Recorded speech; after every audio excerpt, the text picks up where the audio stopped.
everyone. Okay. Advocacy, I will defend the entire resolution, but if you want me to assess that further, just asking cross-examination. Argumentation requires communicative reason giving with universal inclusion. This is essential to meaning and action. Bowman and Reg 7. Language is the medium for coordinated action. Fundamental for coordination requires the speaker to develop a practical stance oriented towards understanding is the inherent to speech. Speech acts well claims and needed reasons. Chief speakers task to commit themselves to justifying themselves. Speech acts for ends of understanding and here takes up an affirmative position towards the claim made by the speaker validity involves the notion of correctness and analogous to truth.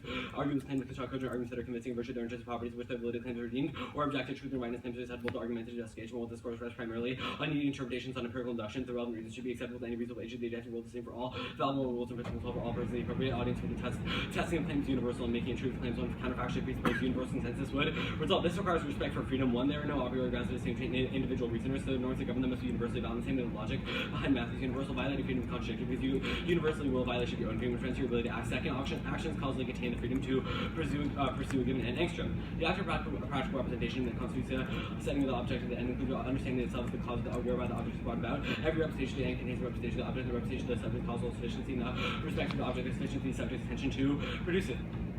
Third, if we're not free, then we cannot be culpable for moral standards because it wasn't our choice. If I steal someone's apple because they are being threatened with death, I'm not in the wrong. This sideways other frames because they assume that we can be culpable for the actions that they say are wrong. And freedom is not aggregated because it's not empirical additive substance that exists independently of our minds. Rather, it's just a property of A. See, two circles are not more circular than one circle, just like two humans are not more free than one human.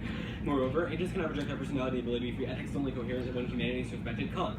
A human being cannot renounce their personality as a contradiction that they should all be authorized to withdraw from obligation as no authorization or means to annihilate subject morality. One person is throughout the existence of morality from the world. This posing oneself is debasing humanity to have oneself castrated to get an easier livelihood as a singer or ways of partially murdering oneself to be dead or when amputated when endangers one's life cannot be counted as a crime. Rights are only provisional in the state of nature. Respect for freedom requires man for a political system that can distribute property. Coast Guard 8.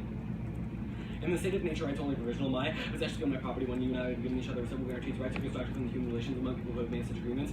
I may coercively enforce my rights, but I cannot be unilateral. It is the fact that leads us to view ourselves already having entered political society. General will to the coercive enforcement of rights is implicitly involved in property. Unilateral will pass under the course of law, since that would be a violation of freedom only will binding everyone else by the guarantee required. Thus, the standard is consistency with the mandates of the omnilateral will. Impact calc. Consequentialism is incoherent. One every consequence causes another consequence in the chain of infinite events. This means that either every action would have an infinite value if there's no other way. Second, consequentialism requires our heuristic to determine the probability of the consequence occurring. But that means we must all calculate the probability of this heuristic, determine probability and so on to infinity. And the constitutive nature of agency makes critiquing my framework impossible. In 15. In traditional theory, critique, object, or critique are kind of hard. Critical theories find themselves on both sides of the divide and must count for themselves in the object's investigation picture. Taking a snake biting its own tail, the critique of ideology arises out of the very form of life and criticizes from this reflexivity we can identify the problem totalization, being unable to set outside the form of life. Critique appears to be so fully integrated with it. Criticize it becomes difficult to distinguish ideology and non-ideology. There's simply no place for the critic to stand, but attempts to transcend the human condition make critique useless. In 15. To avoid fully ideological life, the critic can assume a position outside of her object, transcending the object of our problems, and assuming transcendence, the critic finds herself open to arbitrariness, foundationalism, and a naive concept of reality and the truth that exists outside the bounds of truth by injecting itself into objects of the position transcendence reverts back to the traditional theory that ideology is meant to overcome. Commitment to universal reason is the only way to create social change. Drescher 6. We do not grieve each time we read of the change of being murdered. Obligation to do this fairly enables us to go beyond our limited emotional experience. If it is a rational basis, then we have some effect. Hence, the range of ethical beliefs and slavery and freedom rise. All these are within the scope of human psychological exchange. We often hold that our actions are grounded in abstract right and wrong, and the principle is strongly socially controversial matters. That by knowing principles, we judge with intuition, trust, and refinement. This intuition's reliance on tradition tends to entrench precedent institutions. Now, the rational foundation of ethics tends to apply nihilism. Offense. First. Public universities and colleges are founded and operated by the state college bound. Most public institutions are state universities founded and operated by state governments. And restricting freedom of speech puts the sovereign in contradiction itself with the supreme authority, undermining the omnilateral will. Precedent 15. A sovereign that outlaws free speech creates a condition where their actions put them into contradiction with justified sovereign authorities. The actions are just supposed to represent the united will, but a sovereign that denies free speech has made it impossible to gather the information needed to represent the will of people appropriately. Kant sees any attempt by the sovereign to limit free exchange of ideas, and any exchange of ideas among educated members of society is undermining authority. This outweighs if one of the assets that best rule, even if hate speech is immoral. Once the government begins to regulate it, gives them the power to suppress criticism by applying law in false ways. Speech point this offense is political philosophy, so the justification outweighs all your terms. Barton 10 on Kant. The right to free speech begs plausibility to criticism of the public authority. The right to free speech to consider the legitimacy of political authority relations not exist in the state of nature. The right to political speech therefore does not allow the justification, provided by the private argument, the words cannot coerce. Second, even a moral speech cannot be legally restricted because it doesn't coerce other individuals inherently. Barton 10 summarizes an argument from Kant. Right is solely concerned with people's actions in the space and time of external use of choice. We judge ourselves as capable of having freedom in laws regard to external freedom. Only freedom with regard to interacting persons to external use of choice can be coercively enforced. Freedom with regard to morality cannot be coercively enforced. Utterance of words in space and time has the power to hinder anyone else's external freedom. Since words cannot exert physical power, it is impossible to use them as a means of coercion. If you block my way, if you coerce me, if you simply tell me not to move, you do nothing coercive. Empirically, counter speech solves hate speech. Davidson 16. Negative speech creates awareness that surrounds a certain topic of speech. Services to combat the bad speech. A lot of students stand up and say this isn't welcome in our community. Galvanize movement that we need to do better. Anytime there's some kind of races and on campus, people start talking about it, racial social member conversation, even councils reading revenue by the council, then how long the atmosphere remain on campus. And social science proves counter speech. Studies that way. Strawson 1 study demonstrated the effectiveness of counter speech combating prejudice when a student who is the same conveying restraint or attitudes probably hears rebuttal from the same, especially when someone in a leadership position, the student probably not be persuaded by the initial statement of few outspoken people who are being slated, racist, established the cultural climate that discourages race access, study, providing verbal, social scientific support for the free speech maximum, the appropriate response to the speech acts, won't dispute, not suppression, but rather counter speech. Skip the next card. Underview 1. The allocate's one-year theory, otherwise the neck can be equally abusive when there's no way to check back against this. One-year theory is drop the debater, the one-year is too short to go back fighting. Abuse and adequately covers up, so you must be punished. Second, half theory is uniquely competing interpretations. Neg abuse is never reasonable since they have a 6.2 order class, so whatever issue they want. Third, proving the rest of permissible is not sufficient. Negating not same means proving permission, which means permissibility is Afghan, Oxford Dictionary. Automotive book, the same expression, negative, not conform to not acceptable formal English. 4, fairness, outweighs and controls the only to critiques. 8 point probability theory, norms to all the time, and arguments going out of the meta, but no one ever stops suppression with just one position. B point, the judges indicated won the round. Fairness, that's coherence, but this is one debater had 10 and 3, and the other, there being ignorance in the judge's ability to judge the truth value of the case. So cross-application not works. Useful internally to education. Debate allows contests of lecture issues absent the ability to go in depth on a layer because the fairness issues that can engage. That's the only type of education you need to debate. So I didn't read reps focus bad. Sure. And I didn't read that right. more 16. Yeah, I got that. Okay. Ready? Yeah. Are there any reasons to vote AF independent of the AF or neg framework? No. Okay. Is there any way for you to shift to a different framework involving permissibility or presumption? Not that's justified in the AC. Okay. So there's no way that you claim permissibility ground that is of the 1AC. Yeah, the 1AC doesn't have any permissibility treatment. All right, sure. Let's talk about the framework now. You talk about why. So you say that consequentialism leads to an infinite number of events into the future. How do we verify the intentions of colleges then? If it's true that verifiability or the ability to calculate things matters, then how do we understand what the maxim of the app is? So first is that maxims are not like empirical circumstances that you can like debate between. Like the whole point is that it is a part of the structure of your action. So when a college restricts free speech, the maxim of that restriction is one that is inconsistent. Okay, with let me give you an example. I'm still not sure what this means. Let's say there's a fly behind Pars's head. I take a gun and shoot the fly. In the process, I kill Pars. Am I responsible for his death or culpable as the 1EC says? If shooting him in the head was integral to you achieving your intended end, then you're culpable, right? Integral? Like if Paras's death was a necessary part of your action, like if you would be happy that he moved out of the way, then you're not as culpable as. Wait, so it does matter what my desires are, that there are other things that shape my intention? Yeah, for people, yes. So let's say that, I don't understand still. My intention was clearly to kill the fly. That has nothing to do with the structure of my action that I killed Pars. That has nothing to do with what I was intending before. Right, that's why I just explained that you're not culpable. Okay, sure. Let's talk about the offense now. You say that under the omnilateral will, that since colleges are part of the state, they're culpable. Why is that? Why is it that just because the Constitution states that this is true, why are colleges bound under the omniliteral will to protect free speech? So just both of the contingent arguments justify why public institutions have an obligation to create spaces of free speech. Why is that? Okay, so the first contention argument is the Suprenant 15 card, which says that when the sovereign allows or outlaws free speech, they create a condition where people cannot criticize the sovereign, which puts itself in contradiction. Okay, so this evidence says that in total absence of ability to criticize the sovereign authority, for instance, saying that the government is bad, the administration is bad, why is this consistent with restricting particular types of speech? I don't think that's what it says at all. In fact, if you look at this, it says a sovereign that outlies free speech creates a condition. Look, Kant sees any attempt by the sovereign to limit free exchange of ideas as undermining authority. Any limit on the free exchange of ideas is bad. Okay, so the justification for this is that it limits the ability to criticize the sovereign. Why does this extend to every type of speech? So, because any type of speech you can use to criticize the sovereign. Any type of speech? Yeah. So, calling black people the N-word, calling Asian people chimps, why is that a type of criticizing the sovereign? The point is that when you limit the exchange of ideas, you create an atmosphere where criticizing the government is impossible. Starting forever? Is it 4 or 5 minutes? 4. 4.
Alright, stop that. 2:30 left.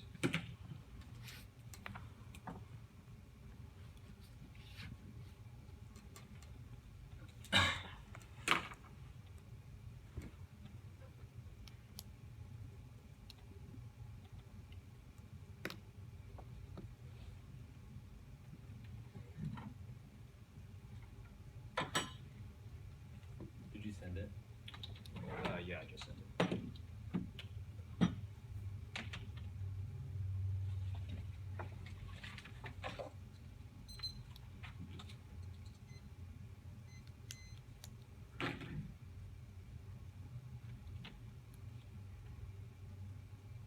Alright, the order is too often the case. Do you mind just labeling the offs for me? Yeah, so it's going to be counterplan and then like a frame. Cool.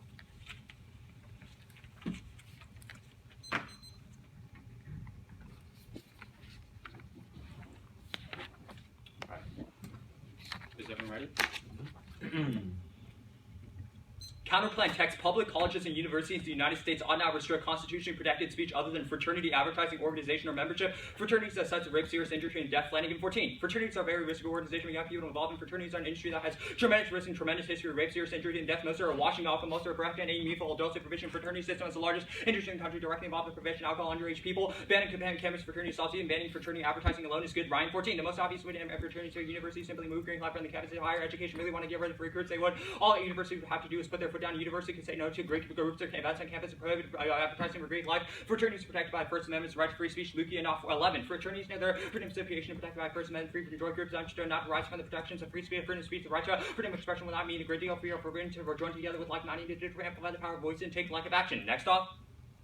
The counterplan solves the entirety of cases and passes the exact same policy with the exception of fraternities. The only difference is the violation of others' rights. Rape and other forms of underage drinking are not a form of a correct exercise of values that are respected by the affirmative conception of democracy. If the case offers non-using vote on impacts to other framers since there are minimal risk that those impacts matter, and consequential ways. First, colleges don't have unified intentions. A, college action taken through the combination of multiple individual actions, so there's no overarching intent. B, elections, section, and administrator mean that a composition of colleges is never stable, so they can never have a unified intention. Even if policy is passed with some intention, the intention of a new set of deans or administrators is immediately different. C, college administrators have conflicting interests or contradictory, so even if we measure individual intentions to be nonsensical to combine them. The app assumes that there's a structure of action that we analyze, but colleges do not have a single action that can unify into a single maxim, which proves that the app framework is incoherent. Second, college policies cause trade-offs between students since they benefit some or harm, or at least they only justify would resolve these conflicts by benefiting the maximum possible number of students. If anything else would unequally prioritize one group or another. Two impacts. A, cycles rate theories are useless for for colleges since they'll inevitably bias some constraint. B, answers Util insists in non-consequential more theories prevent any action which would worse not be able to use Util. Now the case, starting with the Bowman argument. The app assumes that all communicative reason is necessary to convince people of this. This idea that we can convince the racist is something that should be rejected, even if communication is valuable in other contexts that justify every single type of protected free speech. Cross-examination proves that they know a coherent explanation why every type of speech needs to be protected, and reason fails to guide action. This answer to this framework, since their framework assumes that we can use reason to derive knowledge about ethical truths. First, empirics prove people act ethically, feel good not for reasons. West. Feelings are a means of knowing what we value. When we act truly, we pay the price with the good. When we empathize, we enjoy the good we do. This also proves that people are best motivated by the consequence of action they can research, not by the considered feature of action. For empirical evidence about motivation, the point is to determine what system can actually motivate people to act ethically, not just in theory. And they'll extend agency as a constitutive agency as a reason for the framework. First, you don't have to acknowledge others' agency since we can't experience it. Or sorry, this is answer universalizability. That's their argument.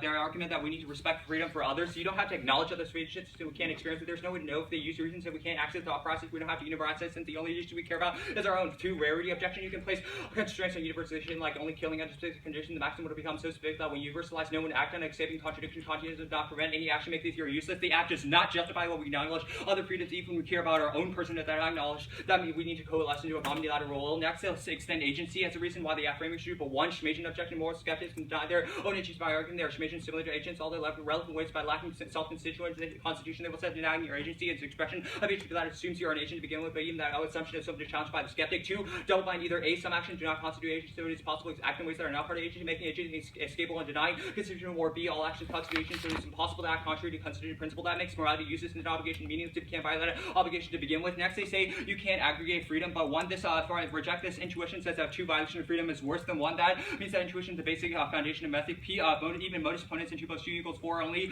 types of intuition. We need to reject this argument. They say, assume that freedom is a property rather than it's not property, but this and not consequence, but even different people have different forms of freedom and they exercise their freedom differently. So if you perceive reason in different ways, even if it's true that all people share the ability to practice reason, we use it in different ways that we can agree. Next, they say now their answer is consequential. They say if it events, one, we can stop calculating when it's reasonable, which means that it's possible for us to change our ability of events.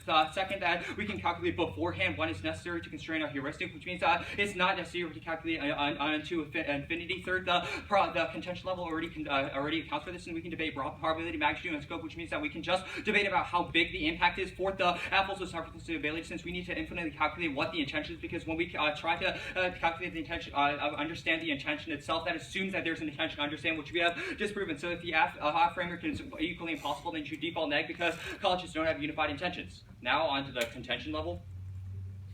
First, public universities are not the state, so they aren't bound by the same obligations. Brian 91. The university is not the state. Constitutional limitations by only the state and surrogates. The state university ought not to consider the state acronym acts restriction of speech necessary educational progress. The university should not be treated as a state acronym adopts such restrictions. Constitutionality in colleges is different from constitutionally public discourse. Even if we need to criticize the sovereign, colleges aren't bound by the same constraints post 91. Constitutionally restraints of races be within public universities not found in the Constitution and regulation within public discourse. Restrictions depend on the educational purpose that we constitutionally attribute to the public institution and of higher learning. They assume that we need to criticize the sovereign in all speech, but cross proves that they have no reason why certain types of hate speech that we should restrict are also unified. The Kant proves that fraternity advertising is not necessary to criticize sovereign. They have no justification why it extends to others, and hate speech is protected under the First Amendment, rejected, Volok 15. There's no hate speech except in the First Amendment. Hateful ideas are just protected without that. It's a narrow exception that naturally hate speech trying to kill someone because he's black and made crime, but this isn't because it's hate speech. Hate speech has intrinsic harm, which answers the argument that freedom of speech doesn't inherently harm others, particularly against women. That turns the case 4 and 16. Hate speech may cause fear and can be the reason why voices in public debate or silence attempts to silence women in public debate through hate speech are an attack on women's human rights and really good subject to sexually offensive language, threat, rape, and violence. That outweighs A. Real freedom requires the capability to exercise free speech, not merely the lack of interference. Hate speech limits marginalized groups from speaking by excluding them from the dialogue. B. Hate speech is unconditionally bad. It's always intended to injure someone and produces a visual reaction from its victims. And courts check things like context solves for crowning out speech that's productive and self-structural violence. Arthur 11. Context everything would determine whether speech is actually hated or not reasonable. Judgment should be able to discern the indifferent intended effect beyond the hateful message of speech that critiques it. Now in the underview. They say one in a theory is always drop the debater. One, you should drop the argument instead depending on what the theoretical argument. So saying broad scope that drop the debater is always true is false, since that justifies the affirmation of multiple 1 AR shield. That always the marginal abuse that may occur because the net contest the net can always is incentivized to read more theory, which attracts from substance of education outweighs ensures the only parts of debates to gather information. Rather, that ensures that the AF's model of debate ensures that every debate is about theory. And they say AF skew, but one no AF skew. AF picks their argument in sex grounds. This is proven in this debate where there's a new AF, they have better evidence to extend it and save time in speech while the neg is forced to react and adapt to the AF. Second is just psychology. The AF speaks first and last, which shows that they stay stronger in the judge's mind. Also, a lot of judges think that the AF is already harder, which means that they give them leeway and extension, which is sufficient to solve their argument. Reasonability, competing interpretation overcompensates. Okay, can you delete everything you didn't read? Yeah. You read all this, so yeah. Just didn't read this card.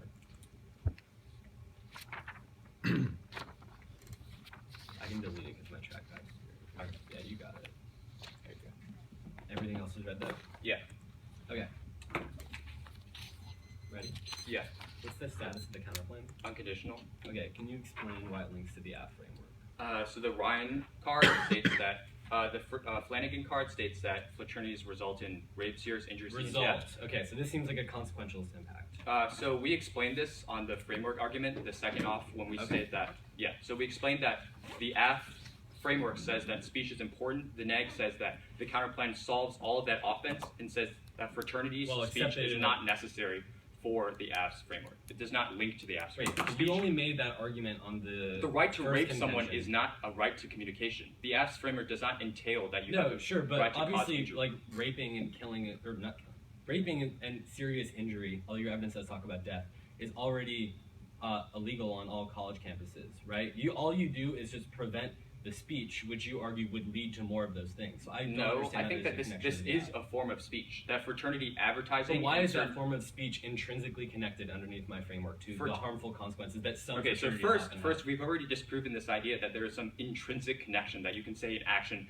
is intrinsically Yes, you've connected responded to my an intention. framework. I'm asking you Second, about how you link to my okay, framework. yeah. So the other types of fraternity speech, such as recruiting, organization, and membership, are inherently harmful to certain groups. We said this on the case when we said hate speech results in inherently visceral so reactions. relies on a different This argument is you a had. form. That's fine.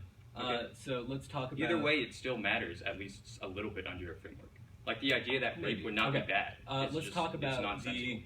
the argument... Wait, the Wes evidence? Yeah. People act ethically to feel good. What could possibly be the impact of this card?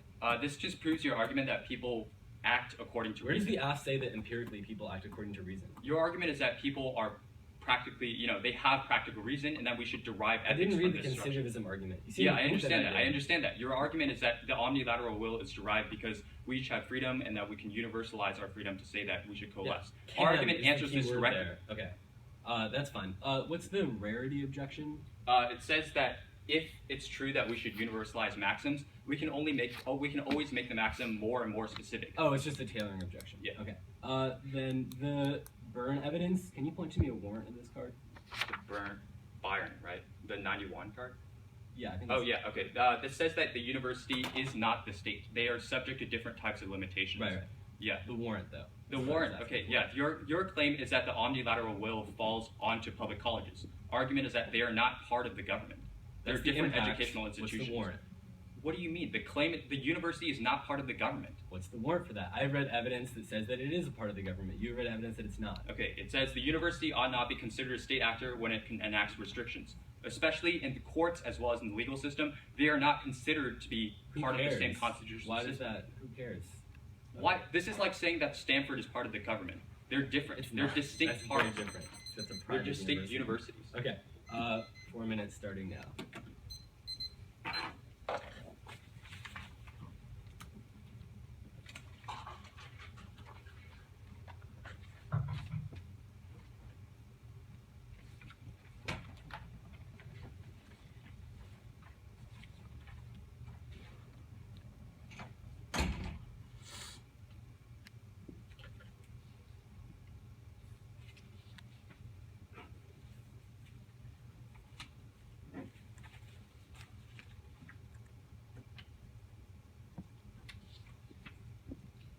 What was the argument you made about why drinking is bad under my framework? Was that on the counterplan? I think it was on the NC. Oh, I just said that, like, rape and underage drinking are also impacts into your framework, Why is since they're also violations of freedom. How is underage drinking a violation of freedom? Well, the impact is that the counterplan says it causes injury. It's fine. It's not really relevant.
$130.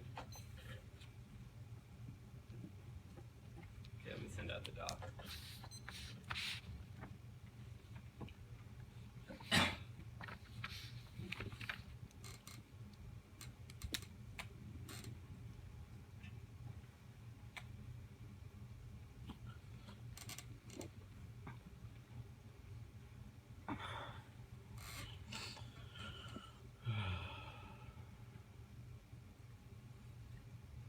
the order is going to go the counterplan, the AC, and then the NC.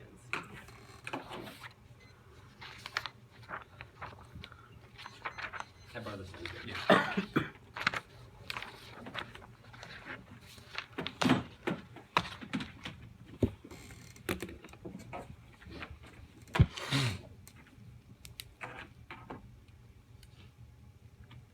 Okay.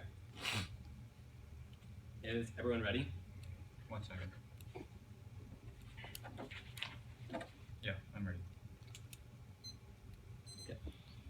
The counterplan does nothing. The text doesn't say that you will shut down fraternities. It just says that the colleges will reserve the right to be able to shut down fraternities, but there are no public colleges or universities in the status quo that even do that. It happens mostly on private universities, which means that there is absolutely no net benefit or reason why the counterplan would even be a good thing in the first place, because it doesn't prove that it would happen in the status quo. Solvency deficit underneath my framework. You do not give people the right of free speech to advertise, which is definitely included underneath my freedom arguments in the contention. Also, there is no intrinsic connection between fraternities and the negative consequences that some of them have, empirically proven by the fact that many fraternities are very peaceful, which the AF would, the counterplan would also do away with. Now the AC.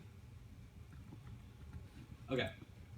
Start by extending the Bowman Reg evidence that the way we communicate in speech acts like debate is by necessarily debating between each other, between giving reasons, and that this assumes that there is some kind of objective truth we can reach. The only way we can do this is by convincing ourselves that there are universal reasons. Otherwise, there would be no point to arguing in the first place. This means I outweigh all of your affirmative justifications because the question of the nature of our activity in the first place. You say that we can never convince racists as bad. One, this is an ideal argument. In an ideal world, you would be able to, because you'd be able to give them reasons, which is what the structure of argumentation depends on. Second, you can do it. The counter speech argument I read in the underview, the afterwards, that we can convince racists they're wrong by engaging in speech acts. We say reason fails as the is-off fallacy. Just because people don't use reason doesn't mean they ought to use reason. I never say that empirically motivates people. There's no impact on moral motivation. Extend the Angstrom card. I'm not going to go for universalized validity, but extend that every time you take an action, you causally commit yourself to respecting freedom because your own action depends on freedom in order to be coherent.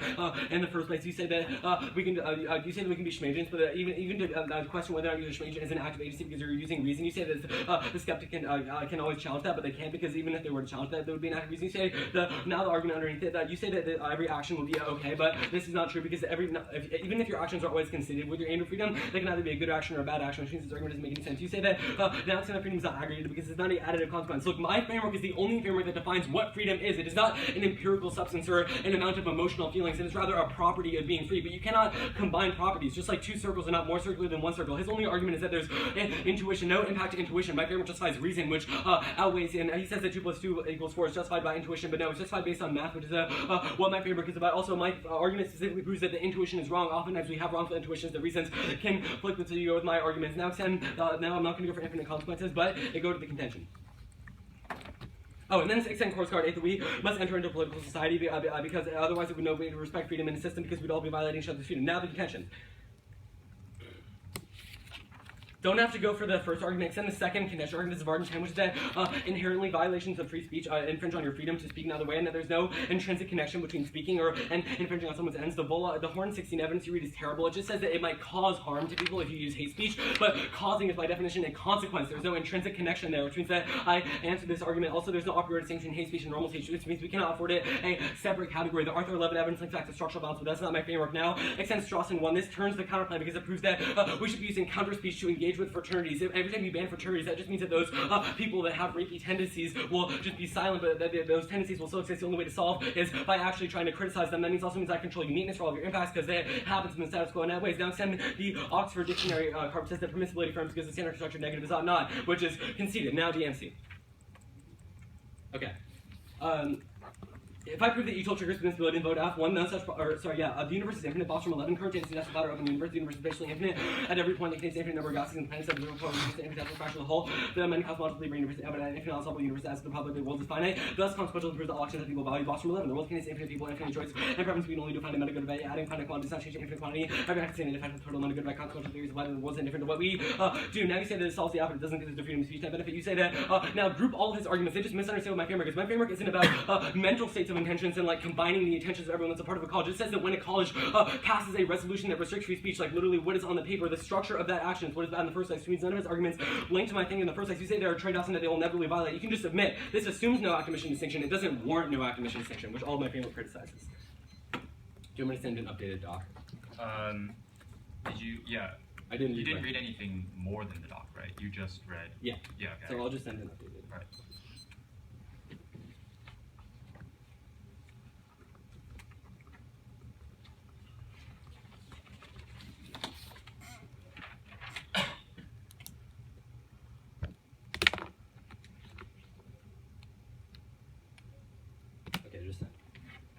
All right, I'm starting.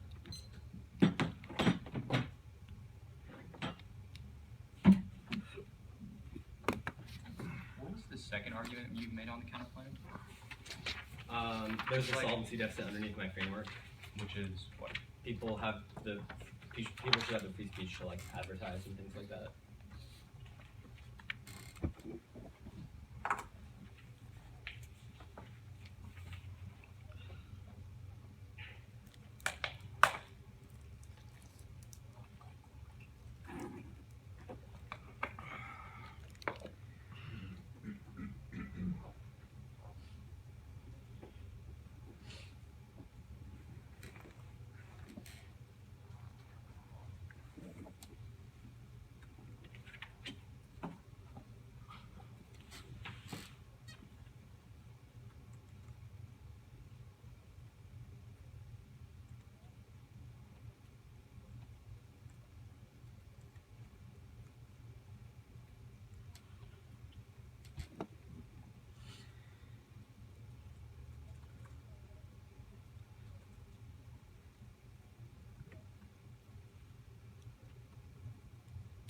I don't understand this argument that the counterplan only allows colleges to reserve the right. What does that mean? So your counterplan text doesn't say colleges will stop fraternity advertising. It just says that they can.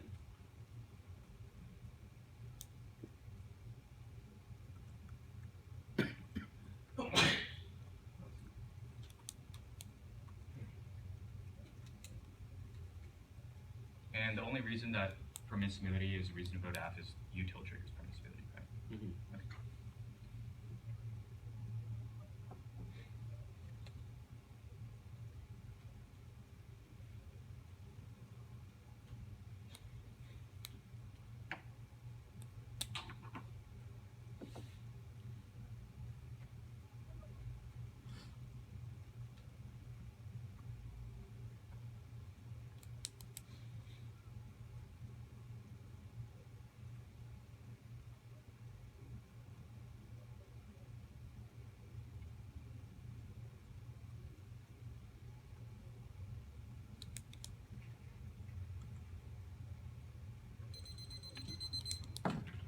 I'm not reading anything new.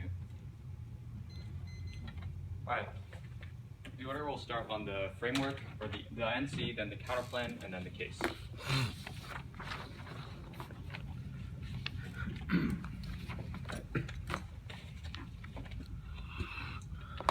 Starting with an overview that you can blow on the NC. So I'm ready?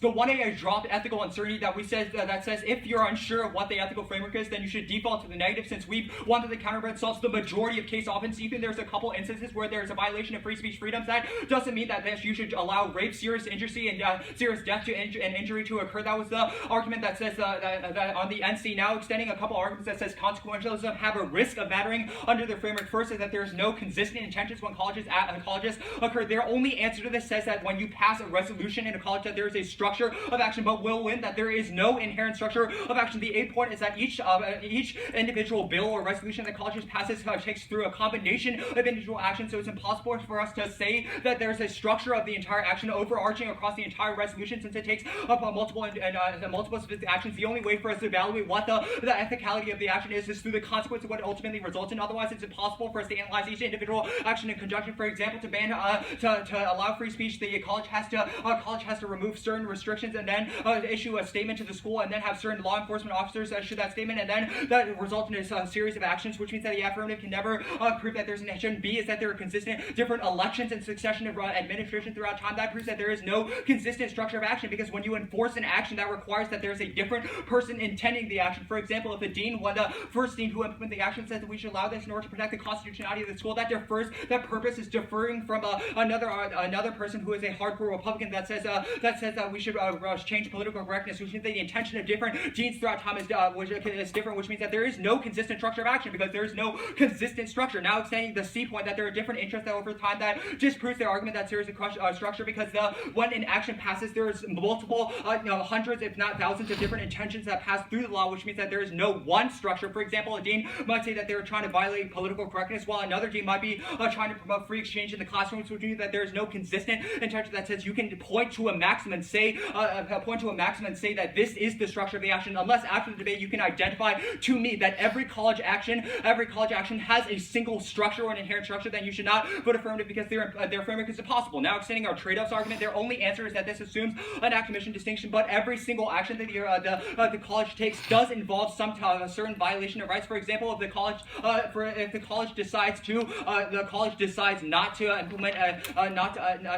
implement free speech, not to implement free speech restriction, they are deciding to protect. They're implementing a law that deciding to protect free speech. That is itself an action, which means that this disproves their argument that there's no act-omission distinction. Furthermore, the 1AC has no argument that says that there is no act-omission distinction. Don't allow a 1AR explosion that says the 1AR no act-omission. You will answer this now. This the act-omission distinction assumes that the governments that colleges have a difference between deciding not to act, but this is false because by allowing something to occur, you are yourself intending to pass that. For example, if colleges do not pass a law, pass a policy against rape, they are responsible for rapes that occur in the college because they have not enforced a regulation that is trying to stop it. Now in the counterplan, the counterplan solves the entirety of the case and ensures that ensures that people have the ability to do free speech except in the particular instances where it results in serious injury and rape. That's our Flanagan evidence. They say that this does not mean that they reserve the right to do it, but the counterplan says that they ought not restrict constitutional speech with the exception of this, which means that they aren't restricting constitutionally protected speech with the exception of this, which implies that they are restricting that. That's the converse of what the statement was before in the counterplan, which means that it does mandate that they restrict it. Second, even if it doesn't mandate that they do restrict it, reserving the right as necessary, be ensures that at least some counterplans can prevent fraternity advertising and fraternity membership, which means that it solves the argument. Next, they say that there's no connection to negative consequences. We've won an argument on the case that says that hate speech results in intrinsic harm to people. We've said that things like rape, serious injury, and fraternity recruitment are always intended to result in a visceral reaction to marginalized groups, which means that there is an inherent connection that was conceded on the case. Next, they say there's a solve steps to advertising. This isn't all advertising. We're just defending fraternity membership, which means that it doesn't violate the framework. Look, even if there's a tiny violation of a few people who want to join the frat, it's far outweighed by the impact we've won in the counterplan. They've conceded that if you're unsure of what the framework is, then you should default negative because there's a tiny number of freedom violations versus a huge number of damages to serious injury and rape. Now in the case, they'll extend their argument that there's no aggregation to take out our analysis, but first they've conceded argument that intuition is the basis for reason itself. They want that P equals 2 or modus ponens itself requires that we have an intuition. There's no way to prove that deductively, which means that even their ethical framework is based on intuition. That justifies, that says aggregation is true because 2 violations of freedom are always worse than 1. They again extend this argument that's just a property, but they concede an argument that freedom is used differently in different instances. It's impossible to say that there is this property of freedom because every person instantiates that property different in instances, which means that you should reject this argument since that there's no aggregation. Now they'll extend their constitutional arguments and extend our double line argument that says that constitutional entails all arguments. They say that it doesn't entail if it's good or bad, but this is nonsensical because their framework requires that constitution is the basis of all ethical reasoning. Actually, now answering the infinite universe argument. First, we've never had evidence for alien life. Even if it exists, there's no guarantee that experiences pain and pleasure. If there's even a risk that there is an alien life, we should minimize harm to avoid bad consequences. 2, the universe is infinite. The fact that it's expanding means that it has to be initially finite. 3, the Bostrom says we can string aggregative theories to certain constituency arguments that colleges are obligated to their students and their citizens. It's irrelevant whether we have infinite worlds. 4, there are larger and smaller infinities. For example, the infinite set of even numbers is smaller than the infinite set of all real numbers. Under Util, it would be good to expand the infinite set of people experiencing pleasure. This proves that even if it's true that the universe is expanding, we can still limit it to our in this debate to the resolution, which means that this is nonsensical. Look, the counterplan solves the majority of the case. A small risk of the net benefit is enough for you to vote negative. The app framework is false, which means that you should vote negative anyway, and the infinite worlds argument is nonsense. Okay, 1:30 starting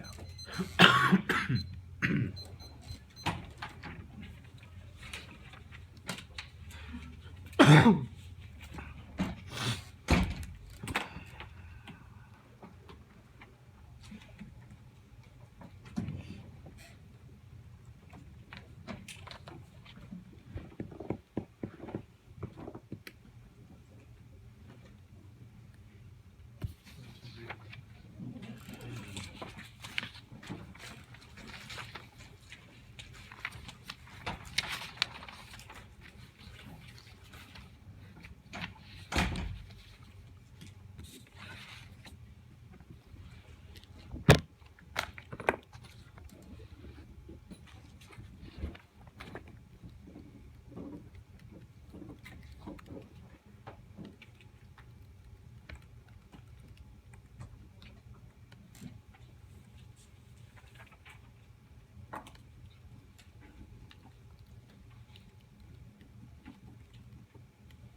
AC bottom up, then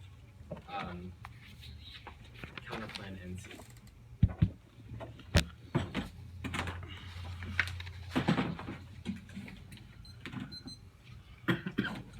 Bottom up starting on the link turn or on the underview? The link turn. Yeah, it'll be the link turn. Cool. Okay. With an overview at the top. Is everyone ready? That 2-R would have been very good if he came even close to understanding what the app framework is trying to say. Either way, I do not need to win the framework debate. He has no offense underneath the NC, and he has conceded a weighed link turn with uniqueness against his counterplan. I'm the only one with conceivable offense in this debate. It's in the Strawson 1 evidence, which says that empirically counter speech is able to solve hateful mindsets by acting to counter those kinds of speech with positive kinds of speech, ensures that people are more likely to change their minds. My evidence is very specific on this. You can see that I control uniqueness because whether or not you shut these people up or tell them that they can't advertise, their mindsets will always exist, which will manifest themselves in more pernicious ways, which means the only way we can potentially try to stop the raping and serious injury that occurs is by engaging with people in discourse, which can only happen if you allow that advertising in those fraternities to exist in the first place, which means I'm the only one with offense. Empirically confirmed because he doesn't extend any of the cards on the counterplan that explain why banning them might be a good thing, which means that I just simply do not need to win any other argument in this debate. Now extend the Oxford Dictionary evidence says that permissibility affirms, so I'll get to that on the NC, but even if you don't buy the turn, it's in the also when the app framework, here's the framing issue. He concedes that freedom is the most important thing. He just has a consequential interpretation of it, but the problem is that my interpretation of freedom, which he concedes is why freedom is a good thing, is just not consequential. It's like he's trying to win arguments for why freedom is a good that we can add and subtract, but he just has no response. He has no reason for why that is the case other than this flimsy intuitions argument. So extend the argument, which is that freedom is a property of agency. He says that just because people instantiate their properties differently, this does not make sense.